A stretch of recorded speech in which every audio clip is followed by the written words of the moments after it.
All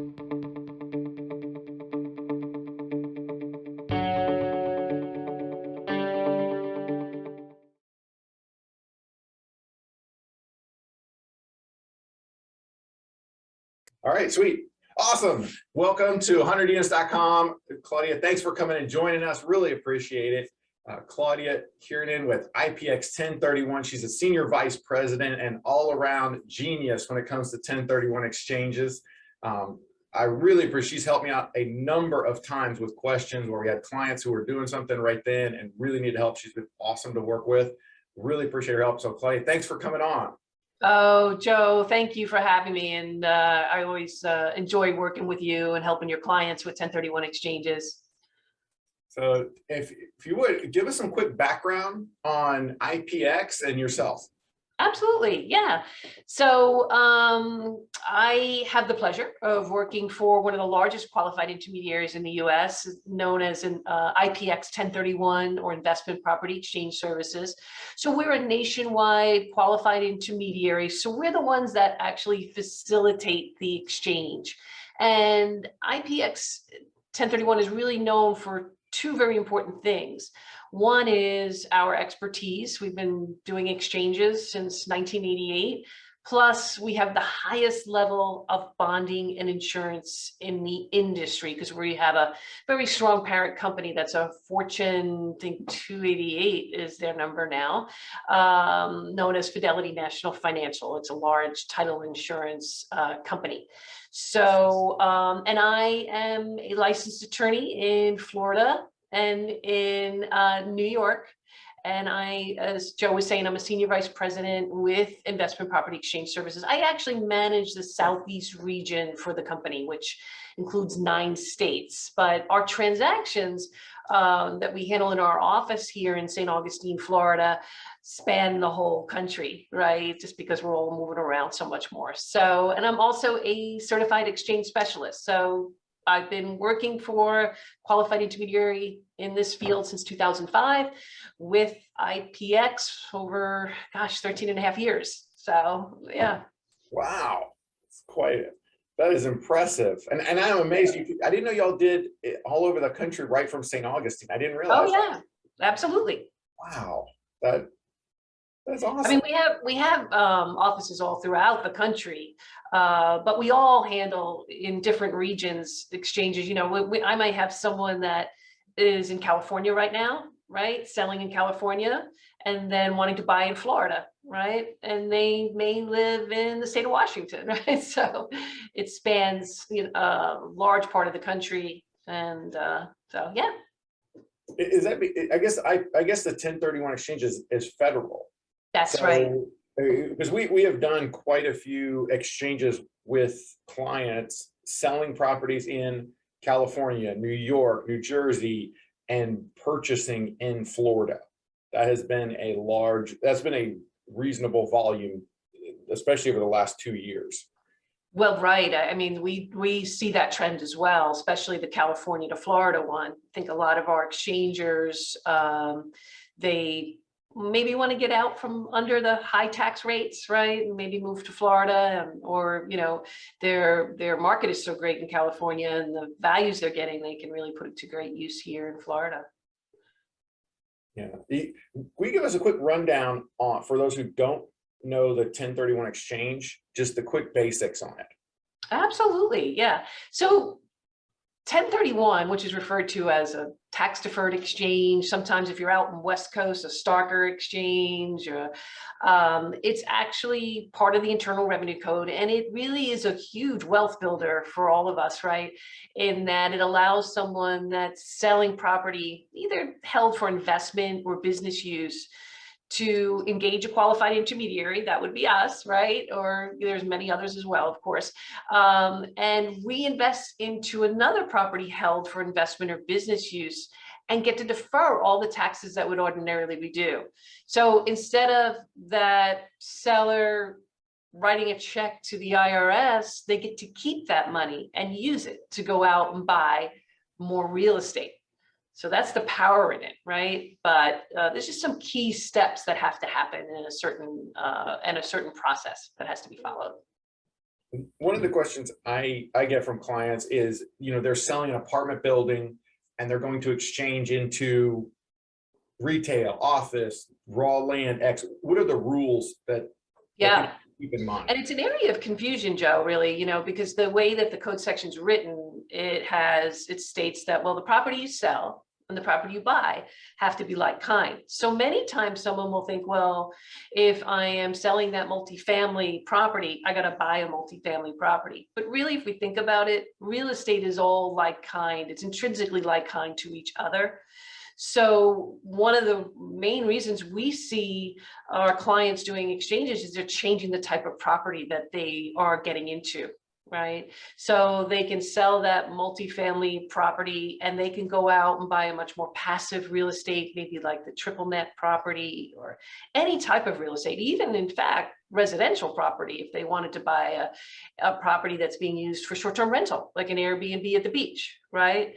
That all works for 1031 purposes. So again, it's not really the type of property, it's how we all, right, which the IRS loves to refer to us as taxpayer, treats the property. So is it held for investment or business use? And so yeah, it gives people a lot of opportunity to change the type of property they want to get into. So then in order to execute on a like kind, you have to have the intended use of investment. Right. Once it could be raw land with no building on it, and as long as the intended use is investment, you're correct. Right. So sometimes it's better to look at what doesn't qualify for a 1031 exchange, right? Because that's so broad. So we know that pure personal use property, right? If we're selling a primary residence or maybe a second home, that wouldn't work for 1031 exchange purposes. Or if it's a property that's held for resale, right? I'm buying it, fixing it up, then selling it. Or maybe I'm a dealer developer. Oh, I buy the property to build a building on it and then I sell it, right? So it's not always black and white in those, but it may not have the requisite held for investment or business use because we have that dealer developer status. okay. Where's the distinction? Like some people buy apartment buildings, add value, increase the rents, and then sell them. Where's the distinction drawn? Yeah, there's a multiple of things that they look at. One would be the length of time that they own the property, right? If it's a multifamily property, are they receiving rents that they're then reporting on their tax return? Are they depreciating the property? So not that length of ownership is determinative on its own, because you could have a situation like many of our exchangers where they acquire a property and something unforeseeable happens and they have to get rid of it or sell it sooner than they would normally. But it's kind of like you look at all of the factors that are involved. So you look at the last use of the property. So for example, if I had a multifamily and then the last use was just a rehab and I just rehabbed it and sold it, I may want to treat it more as an investment for business use, right? Than to have the last use as dealer developer or improving it. Okay, yeah, that's helpful. So obviously one of the important parts of the 1031 is a qualified intermediary. Right. What would be some things that you would make sure that investors check as they're choosing a qualified intermediary? Right. Yeah. Because the code section says, well, you must have a qualified intermediary, right? And so what does that mean? Well, that just means that the qualified intermediary is not disqualified, meaning that they acted as the exchanger's agent within the last 24 months. But that's it, right? There is no requirement to be licensed of any kind or have any bonding and insurance. So I think the best thing when you're looking for a qualified intermediary, the questions you want to ask is, how much bonding and insurance do they have, right? Are they keeping the funds in segregated separate accounts? That's very important. Do they require the exchanger to authorize all disbursements out of that account? Where's the money going, right? So like our parent company, they vet the banks that we use. So they're large institutions that we're all familiar with. And then lastly, who owns the company, right? Because unfortunately, there have been situations where funds have been stolen, by qualified intermediaries. So you really want to make sure that you have that bonding and insurance. Who owns the company? Being a publicly traded owner is good because then you have this transparency about what is going on with the company. So that's always something that is very helpful. But definitely, like anything, you would want to do your due diligence. I think the name qualified intermediary makes people think that we're qualified in some way, right? But it really just means you're not disqualified. That's interesting. Okay. When everyone talks about the forward exchange, the traditional forward exchange. Give us a little quick background on the reverse exchange. Sure. Yeah. Well, just to get to the reverse, we'll talk about the forward, right? So what happens in an exchange, we can't own both properties at the same time. So what we call the forward, or sometimes referred to as the delayed exchange, what happens is the relinquished property closes. And keep in mind, you got to have the exchange set up prior to the closing, right? You need your qualified intermediary there. But so what happens is the qualified intermediary is part of that sale, right? And they're selling their property. Money comes over to the qualified intermediary, then they go and purchase their replacement property. So that's the exchange, and they're never owning both properties at the same time. So Joe, it's interesting that you brought this up about reverse exchanges because I don't know, a while back, we had a manager's call, and our manager that heads up our reverse division was saying we're doing like 4 times the amount of reverse exchanges than we normally do. And I think it has to do with our current market. So what a reverse exchange allows someone to do is acquire through an exchange accommodation title holder the replacement property before they sell their relinquished property. This comes up in like 2 situations. One is if someone is a business owner, let's say they have a warehouse. We have a lot of these situations where they want to get into a larger warehouse, but they can't sell and then go out and buy because they have to keep the business going, right? So we will acquire for them in an LLC the replacement property until their relinquished property closes. So it gives them time to get that going. The other reason we see reverse exchanges is that they just haven't simply sold what we call the relinquished property, the sale property yet. And in this market, the seller doesn't want to wait. The other one is, in the forward, you have 45 days from the closing to identify, 180 days to close. Well, some of our clients, quite frankly, are nervous with those timelines, right? And they feel they have more control over the sale than the purchase. So they figure, you know what?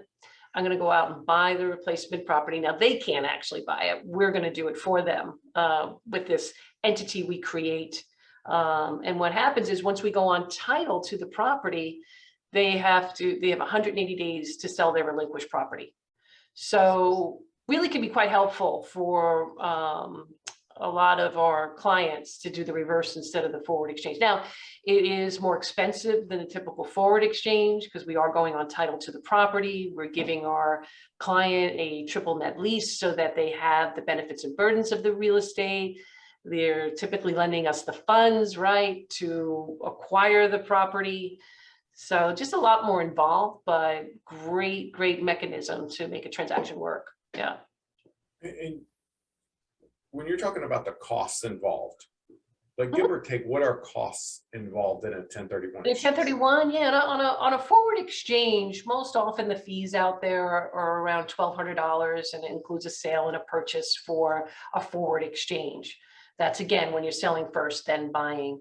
Our reverses typically start around 6,000 to maybe around, on average, to about 10.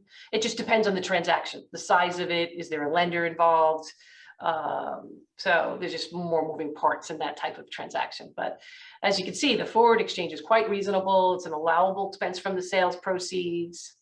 So, I get that question sometimes where they'll ask, well, what size of a transaction do we need to have to do a 1031? And, our clients range from someone selling maybe a vacant lot or a single family rental home up to maybe a large REIT company that's selling a multifamily property, right? So it's affordable, and you have the help or the resources through qualified intermediaries like IPX, where we'll get on the phone with you, we'll go over the 1031 exchange, make sure it works for you. And that way you have all that education, and we don't charge for our time, right? So what's great is they can call us and go over everything, and our fee is only taken after the funds actually come over to us from the sale. So, yeah. That's really helpful. When someone is doing a reverse exchange, can they get a mortgage for the purchase?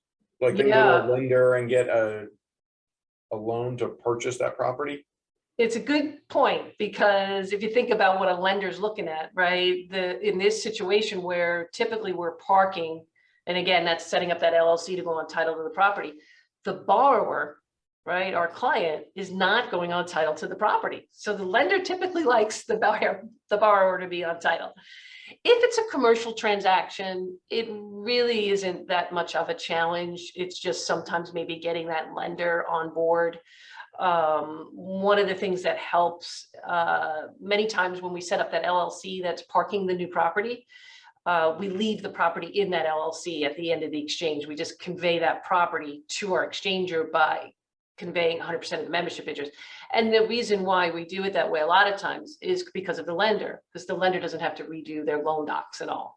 Now, on a residential property, say someone that now is buying that beach house that they want to do short-term rentals on, and there's a lender, that's going to be a challenge, right? But on commercial loans, it seems not to be too big of an issue. It's just a matter of educating them and going over what the structure's like if they haven't done it before. Yeah. Wow, that's super helpful. See, I just learned something. I really appreciate that. Sure, yeah. One of the things that's come up recently is buying properties that you intend to do significant capital improvements to as part of an exchange. Yes. Yeah. So recommendations. And what's interesting, the revenue procedure that guides us for reverse exchanges is the same that we use for what's referred to as a build to suit exchange or improvement exchange. What happens a lot of times with us is that we'll have someone sell a property, funds come over to us, right? And then now you find them the perfect replacement property, but they see, oh my gosh, it's a lower value, because by the way, in an exchange, you got to buy for equal or greater value to what you're selling for minus the closing costs to be fully deferred. So let's say we sell for $1 million, you find that perfect replacement property for 800, and we want to bring up the purchase price by doing improvements. Well, here's the thing though. Any improvements that someone does after they own the property, now that's not like kind, right? Remember, it's got to be real estate for real estate. Well, after they own the property, it's pretty much done for that property. Any improvements they do afterwards do not count. So here's what happens. So let's say the relinquished property sells, the funds come over to us, right? Now we're getting ready to close on the purchase. Well, instead of our client closing on the property, we do the same thing. We get that LLC set up. One of IPX's subsidiaries is the sole member of that LLC, and it's going to park that property while the improvements are being made. So what happens is usually our exchanger or their agent will kind of act like a GC, right? And they're going to send invoices from the contractor to us if we're holding the money, or if it's a third-party lender, right? And then we're going to wire out those funds for the improvements. Here's the tricky thing though. Guess how long they have to get those improvements completed? 180 days. Yeah. Now, it doesn't have to be finished, right? They just got to get to that equal or greater value. So let's say my example, they were buying a property that was 800. They need $200,000 worth of improvements to get to equal or greater to their sales price. But they may be intending to do, $700,000 of improvements. So as long as at day 180, they get $200,000 worth of improvements completed, they're good. A question I get a lot though is, well, Claudia, what if I just prepay or I get the materials? Or no, that doesn't work. It's got to be real estate. It's got to be affixed to the property. So can't do that. But yeah, we're doing a lot of those as well, the built to suits, because a lot of these properties, the reason why people are selling them is maybe they're changing the use of them, right? Especially in like retail or office space. And so they sell it. Now the new buyer comes in and they're like, well, just because of everything that's happened, I mean, with the pandemic and things have changed. So the best use of that property might not be what it's suited for. So they want to do improvements or build out or build to suit on that property. So we do see a lot of those going on. So you do have the ability to do that improvement exchange. Yeah. That is incredibly helpful. And I did not understand exactly how that worked. And I really appreciate the clarification. Yeah. Because that is a tremendous, it creates a lot of opportunities for. Oh, absolutely. It does. And, the thing is too, to be careful about is that sometimes, the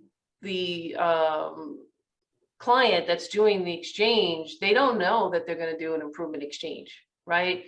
So definitely want to make sure whoever they're working with when they start the exchange can do those type of improvement exchanges. Most qualified intermediaries can, but it's just one of those things you want to check, because then what happens is we got to then later on convert it. But within, how they have those identification rules. So like from the closing of the sale property, you have 45 days to identify what you're going to purchase and 180 days to close. They run concurrently.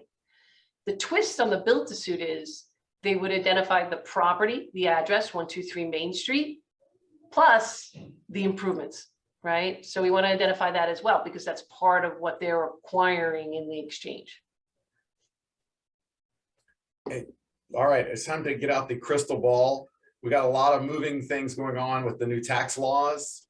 What are you seeing? Oh yeah, very important. When you're part of the tax code, you always feel like you have a target on your back, right? Whenever they're trying to look for pay-fors. So it's not anything new to us, but there were some proposals to possibly cap the amount an individual could defer in a given year. So that would have been $500,000 of gain that could be deferred in each year. A married couple would be $1 million. Luckily, though, the proposed changes to Section 1031 are not part of the updated plan. So we feel pretty good about that. But we always want to keep, ourselves actively involved. So like IPX and, as you know, Joe, many other commercial organizations, we've been kind of educating congressmen about what a 1031 is. It's not a loophole, right? It is one of the biggest economic stimuluses we have. If you think about if 1031 was changed in any way, there's a lot of owners of real estate would just say, I don't think I'm going to sell this property, right? I'll just build onto it, because they can't defer those taxes. And when you have someone that does an exchange, they are going out and reinvesting in the economy, not only in the property that they're buying, right, and the transactions that involve that, but they're paying property taxes. They are improving the property, right? It is the #1, commercial real estate is the #1 job creator in the US. So it's been part of the code this year, makes it 100 years. So it really is, it's not a loophole. It is a very important part of the health of our economy. So, and at the moment, those are not on the active proposals that are in front of Congress right now that you're hearing? Right. We don't see any changes to 1031 in the current plan. Exciting. But our website, well, congrats. Good job. Yay! Yeah. If you go on IPX1031.com, you'll see there's like a red band there you can click on, and everyone can just click on it and send a letter to their congressman. Doesn't mean we want to take our foot off the pedal, right? We definitely want to keep that there. Yeah. We need your help. All right, if you would, let's share some best. You've been doing this for many years. You're an expert in 1031s. What are the best practices you've seen investors do before they sell their property? Yeah, I think the best practice is really to get the qualified intermediary involved early on, right? Kind of talk about what you're selling, what you're thinking of buying. And in this market too, especially in how fast things are being purchased off the market, you may need to start lining things up before the relinquished property closes, right? Especially on commercial transactions where you have a lot of due diligence and all. So definitely get your tax preparer, also your qualified intermediary involved. As I said, there's no cost to talk to us, right? So even when you're thinking about, and we've done this, Joe, right, where you brought your potential clients or current clients on the phone even before you're listing it, right, to kind of go over and say, hey, this is what we got, this is what we're looking at, here's our goal, here's what we can do. So definitely work on that early on. The other thing is that the number one reason I see there's going to be an issue with a 1031, or maybe it even fails, is it has something to do with that 45-day deadline, right? Because once we get past the 45-day deadline, we cannot change what we identified, right? And then it's not an endless list of that you identify. You either have the 3-property rule, which allows you to identify 3 properties or less of any value, or you have the 200% rule, which allows you to identify any number of properties as long as they don't total up to more than double of what you sold for. So that's where the heartache is when you're working with someone and maybe they identified the property and something happens to it and the 45 days has passed. So as far along as we can get in the process, maybe even before the relinquished property closes, is helpful, right? So that we don't have that. One other mistake sometimes I see is, let's say you're selling for $1 million and the plan is to buy, and it's all cash, and the plan is to buy multiple replacement properties. Great strategy because you're diversifying, right? And so their plan is to put a little bit of cash down on each property so that they can acquire the rest with financing. And I've seen times where someone will do that, and then maybe something happens to the second or third property after the 45 days and they haven't used all their cash. So sometimes a better way might be to, use all the cash to buy one replacement property, end it there for the 1031 exchange. You can always, after the closing of the purchase, pull money out and go out and buy more real estate. But especially in this kind of market, I've just saw that a couple times recently where, you may want to just get the exchange done and then and then move on and use that property maybe to pull money out to get another property.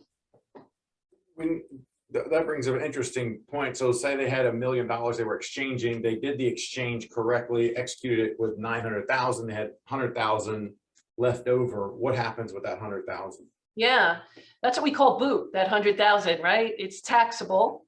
If they don't have another, if they're still within their 45 days, and they could go and use it on another property, right? Identify it, or if they have one listed. But, an exchange is not an all or nothing proposition.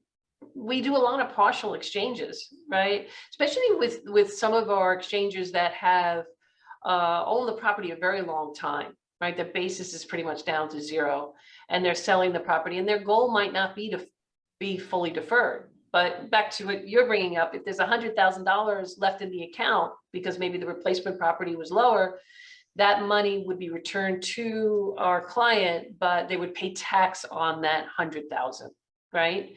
But again, some of these transactions we're working on now, they're getting great prices for the sale. It's pretty much all gain. And they'll even say in the beginning, they're like, I want to defer some tax, but I'm willing to pay some tax as well. So again, it's a partial exchange, right? Nothing wrong with doing that. Yeah, but you would just, that's what we refer to as boot. That's good to know. It's not all or nothing. Right. Partial exchange, you just pick how much do you want to pay taxes on today and how much do you want to defer on down the road. Into the future. Yeah, right. So we've sold the property, you put your money with the qualified intermediary, you're in the 45-day identification period. What are best practices for that period for most investors? Between the 45 and the 180? Like during the 45-day period to identify. Yeah. Well, again, it would be that same, making sure that they move along pretty quickly. In this market, you kind of have to. But, you have up to midnight of the 45th day, and you'd be surprised how many people wait till almost the last minute to do it. It makes me very nervous. You have up to midnight of the 45th day to identify a property, but definitely in that 45 days, you really want to be working hard to at least eliminate, properties that aren't going to work, or do your due diligence and, any kind of inspections or whatever that you could do to kind of eliminate them and get it narrowed down to at least maybe 3 properties that make sense for the exchanger, right? So those days go by so quickly though, right? So that's why I always say, well, 45 calendar days is nothing. So again, we definitely want to be working on it. If we know we have a lot of my larger transactions or commercial transactions, and we know the closing is going to be 3 weeks from today, or maybe a month from today, they're really out there. Joe, you know that, right? You're working with your clients way ahead of the game, trying to, get that all lined up and ready to go. You try to be. Try to be. Getting a call on the 40 and like, oh, how many days do you have left in your stage? Oh, tomorrow. I know. Surprise. Great. So after the 45th day and 1 minute, until the remaining, what is that, 135 days to close, what are best practices during that period? Just really getting ready to close it out. Make sure, you're going to close by the 180th day. There's strict timelines, right? The deadlines are the deadlines. So we don't want to close on day 181, right? So we want to make sure that we do whatever we need to do to get that moving along. Now on, residential properties, obviously we don't have that issue as much, but on commercial, they can get pushed back quite a bit. So yeah, we're just gonna, work quickly to kind of get it closed, right? And then after you close and you own the property, do you have any best practices, recommendations for owners after that, or any rules that they need to follow post-closing? Yeah, post-closing, just to make sure remember the property's got to qualify. It's got to be held for investment or business use. So we definitely want to make sure that we're not buying it and fixing it up and selling it right away. We want to hold it as investment or business use. So it could either be, a triple net lease property that they're receiving rent on, or it could be a business use. Maybe they're running their business, right? They have their manufacturing plan in it, but you want to treat it that way. We do in this market, we have had some unforeseen circumstances where someone does buy a replacement property and maybe the zoning, or they couldn't get permitting unbeknownst to them, or even maybe an unsolicited offer where they weren't selling the property, where they do have a shorter hold period. But generally speaking, the longer you hold the property, the better, right? If they want to do another exchange, or they want to have the original one qualify. Awesome. All right. We've talked about the best practices. Let's switch gears. That way you can save the 100 units group of as much money as possible. Don't make these mistakes. What are the mistakes that you see that people can avoid? Right. Well, one, which is an obvious one, which you don't think would happen, is calls we get here and they've already closed. Right? It's too late. I had one again this morning where it happened last week. They just got confused. They never mentioned it to anyone. They thought they had 45 days after. So that's a heartbreaker, right? If they've already closed, it's too late, because we when we do an exchange, the qualified intermediary is part of that transaction.